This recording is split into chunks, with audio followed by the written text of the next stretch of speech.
Hello and welcome to video number 5, and this is the competition test. So the big misconception is that there's too much competition. Oh no, this is not a good niche to go into.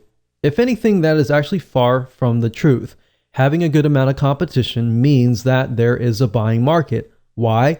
Because typically what this means is the competition has paved the way, they have educated the market, and they've placed products out there. If the market doesn't really know what the products are all about, your competition actually has to educate the market before people actually will buy them. So basically, instead of having to educate the market, you simply come in, provide lots and lots of value, and you can move in, you can find out what your competition is doing, what your competition is not doing, therefore is a demand in itself, and actually do it. So let me go ahead and show you how to find competing blogs, spy on them to do the necessary competitive intelligence. So technically you can go to google.com and do a search for blogs in your niche.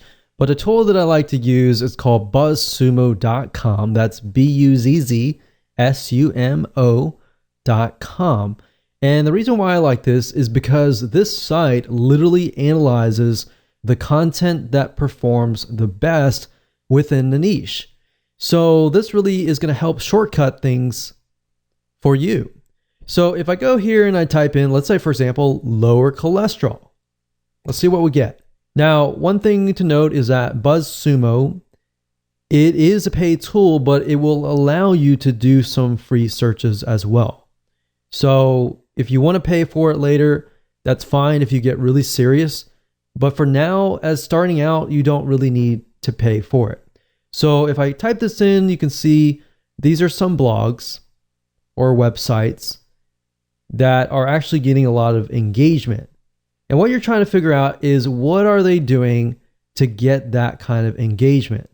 So they have Facebook engagement, LinkedIn shares, Twitter shares, Pinterest shares. So obviously they definitely have social media. So what I want you to do is just jot down what do you see that they are doing that you could be doing. So let's just take a quick look at these sites and see what they're all about. And by doing so here, this is a good way to figure out topics as well, which we'll talk about later on. But let's just take a look at the sites and see what they are doing. So if we go here, it's theheartysoul.com, and we can see they have different sections, one for food, one for body, one for lifestyle, and it's just these 3 categories, and then they have subcategories within each. So for example, food, when it comes to lowering cholesterol, there's breakfast, there's snacks, there's entrees, there's salads, there's quick and easy meals, there's sides, there's desserts, beverages, specific diet, brands to avoid, herbs, spices, and more. So you could even jot these down if you wanted to and categorize them. And if we scroll down, we can see that this article here talks about statins don't lower cholesterol. So statins is something that it's a drug that people use to lower their cholesterol. But it's saying in this study that it increases cancer and memory loss risk. So obviously this is a very controversial type article, and that's what they're doing to get all these likes and shares and more.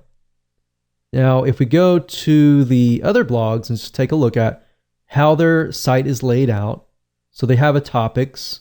It looks like they have very, very general. It's not necessarily related to health, but they do have one section related to health. But this looks like it's just an article. But you can see the length of the article is actually quite long. It's a good, decent size article, maybe about 700. No, it looks more like 1,000 words.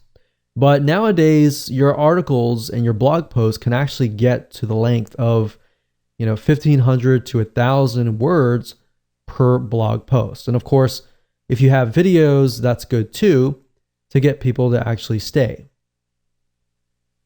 So we can see that these sites don't really focus just on cholesterol, but they focus on the overall arching view of health. Now, what this allows you to do is this allows you to create a profitable authority blog based upon a very, very specific niche. If you focus only on, let's say, lowering cholesterol or how to pass a kidney stone without surgery, then that might actually allow you to convert more sales because the person that you are attracting is more likely to be in that mindset, right? So for example, if somebody comes to this blog, they might be interested in lowering their cholesterol, of course, because of lifestyle, but they might be coming here because they're interested in relationships. So it's not really targeted. So that, I think, is something that could be improved and something that you could even do yourself. So that's what I would do. I would go to these sites, jot down at least 10 or so things that they could improve and that you could follow, that they are doing that is working for them. And you can compare different blogs to make sure that all of these blogs are doing the same thing. If they're all doing the same thing and they're doing really well in that area, it might be something that you can actually mimic.